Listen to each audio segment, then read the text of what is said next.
taken the DC Metro recently, you've likely seen advertisements like these. Metro writer Rhonda Montgomery found them hard to miss. It's like 5 of them in one area. Here at the Farragut North stop in downtown Washington, the walls are papered with suggestions on how to use less energy. But in case you missed them during the morning rush, you'll also find them in the pages of magazines. And on television, where light piano and striking images from across the globe accompany a comforting, reasoned voice outlining the energy problems of the world. Demands more energy, yet demands a cleaner environment. The message of this media blitz, that we need to use less energy, probably doesn't surprise you. But what may come as a surprise is who the messenger is. Imagine that, an oil company as part of the solution. This is the power of human energy. So are Metro writers buying Chevron's $15 million campaign? It's good if they're an oil company and they're trying to tell people to cut back on gas. Others take a much more skeptical stance. Trying to promote an effective marketing campaign to make us think that they're a cleaner company than they may be, or that they are.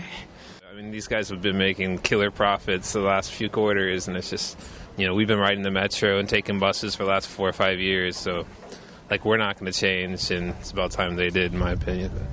That message resonates with Tim Greeff, the Deputy Legislative Director at an environmental advocacy group called the League of Conservation Voters. Having Chevron tell us how to cut down on our carbon footprint is kind of like having AIG go tell people to be more responsible with their investments. It really rings hollow, because my experience with Chevron is they spend millions of dollars trying to greenwash their own image and talk about how responsible they are, when they're spending even more money lobbying Congress and trying to stop us from getting off our addiction to oil, trying to stop any renewable energy policies from getting passed.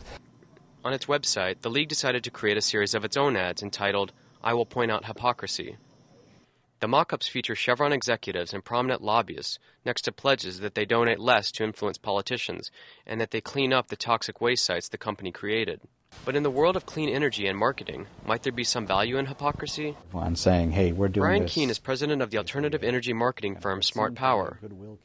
He calls the Chevron ads the irony of ironies, and he agrees with Greeff on which one he finds most laughable. Right. Well, that's the one that bugs me the most. And thinking about buying a hybrid is not an energy-efficient action. It's not a conservation action, right? Keane says Chevron does run the risk of a consumer backlash, but he also says a large ad campaign like Chevron's is essential to raising awareness and changing consumer habits.